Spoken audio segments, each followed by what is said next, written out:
Welcome back to some new r/malicious compliance stories, where people comply to the letter, but not the spirit of a request. I hope you had a great day. Thanks for all the likes and comments on the last video. And now let's start with the first story. It's called Points. My workplace has one of the most confusing attendance policies. They are very strict about exceptions. One particular rule that has always frustrated me is that if you call out before or after your weekend, you get double points. This makes no sense to me, because how am I supposed to control when I need to miss work? Plus, since I work weekends, my days off are in the middle of the week, so my Friday is actually one of our slowest days. This policy already discourages me from taking time off on less busy days. Anyway, we've had some bad weather lately, and since I live a bit away from work and I'm usually off after midnight, I get pretty cautious about icy roads. The issue is, I've been running low on attendance points. I was sick a couple of times last year, and I also had a few instances where I was late due to car trouble. They only give points back after 30 days of perfect attendance. So every time I have a car issue, my point counter resets. Lately the weather has been unpredictable, and this Tuesday, which is technically my Friday, is supposed to bring really bad snow. If I decide it's not safe to come in, I would get double points. But here's the fun loophole. If you take multiple days off in a row, you don't get extra points for additional days. You only get points for the first day you miss. If I call out on Monday and then extend my time off to Tuesday, I only get 1 point instead of 2. Somehow missing 2 days results in fewer points than missing 1. And this system apparently makes sense to the higher ups. I mentioned this to my supervisor, who just sighed and said, "I understand it's frustrating, but at some point you have to take personal responsibility for your points. I don't make the rules. Guess I'm getting a 4-day weekend. Gotta save those points."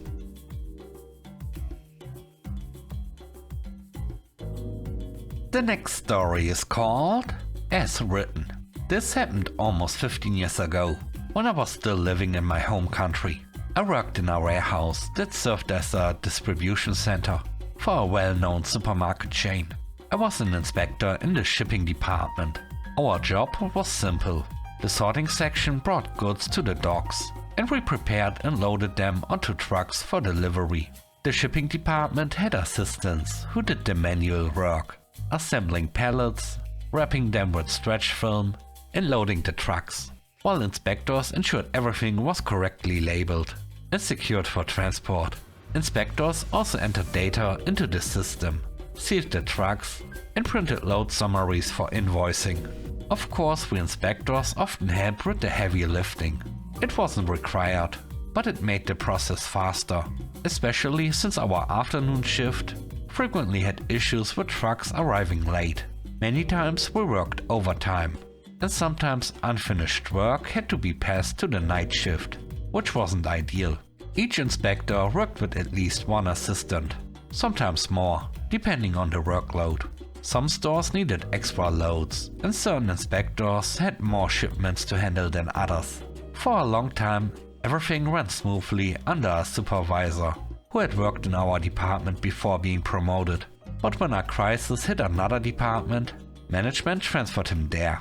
In his place, they promoted someone from another department who had no leadership experience. Our department was functioning just fine, but the new supervisor thought otherwise. One day I arrived at work and, as usual, checked the printed sheet, listing the stores we had to handle. Everything looked normal at first, until the supervisor called a quick meeting. He had reassigned which assistants would work with which inspectors, and handed us a printed list. To my surprise, there was no name next to mine. In other words, I was expected to work without an assistant. I immediately protested. His reasoning? As other assistants finished helping their assigned inspectors, they would come help me. The thing is, that already happened naturally, because we had a strong sense of teamwork. But it wasn't enough. I was being unfairly overburdened. I tried to explain my concerns, but he wouldn't budge. Other inspectors were also left without assistance, but they were newer employees and likely didn't want to risk their jobs by speaking up. Since I couldn't change his mind, I decided to follow the new system exactly as written. I placed the signs for my assigned stores at the docks, noted everything down, and then went to the first dock. And then I leaned against the wall, crossed my arms, and waited. The goods started arriving, but I didn't touch a single box. The dock filled up, and I didn't move an inch. A few hours later, the supervisor came around to check on things.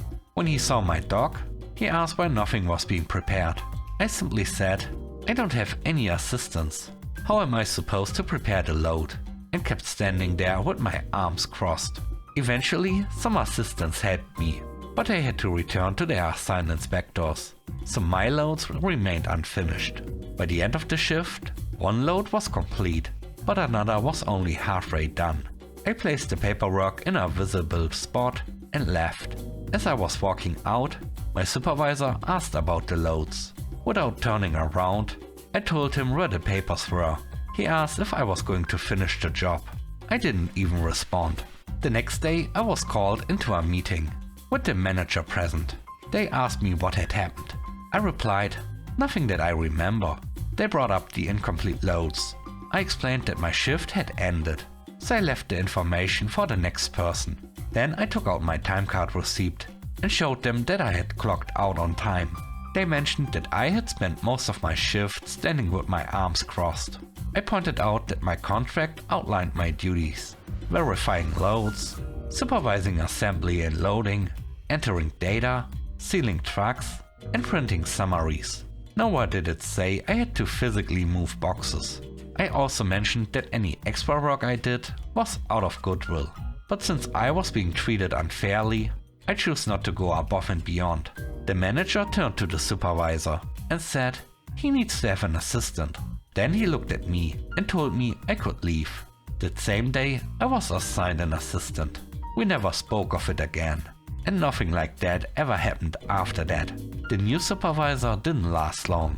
He put too much trust in employees he was friends with, but they weren't very good at their jobs. Eventually our old supervisor returned, and things went back to normal. The last story is called Out of Date. I worked at a large restaurant that had recently gone bankrupt.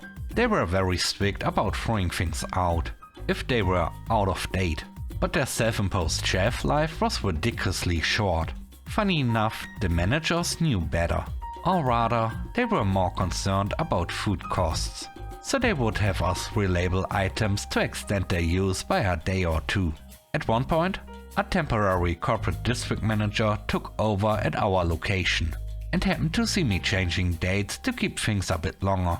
The next day, we had a totally random pre-shift meeting where they brought up that they had noticed employees relabeling products. They made it very clear that this was no longer acceptable. I had no problem following their rule. That same night, at closing time, I went through everything and got rid of it. Walk-in, freezer, dry storage, the whole line. Anything that was labeled and absolutely everything that wasn't labeled. By the end, I had thrown out at least $3,000 worth of product. Of course, the next day, they were not happy. They called another pre-shift meeting, mostly to go off about how much had been thrown away. But instead of actually fixing the problem, they just kept ranting. Once the dinner rush was over, I went to the office to talk to them about it. The conversation got a little heated, but eventually they decided to go back to how things were before. In the end, I wasn't too surprised when the business shut down for good. It wasn't worth the price, and even its origins were a little questionable.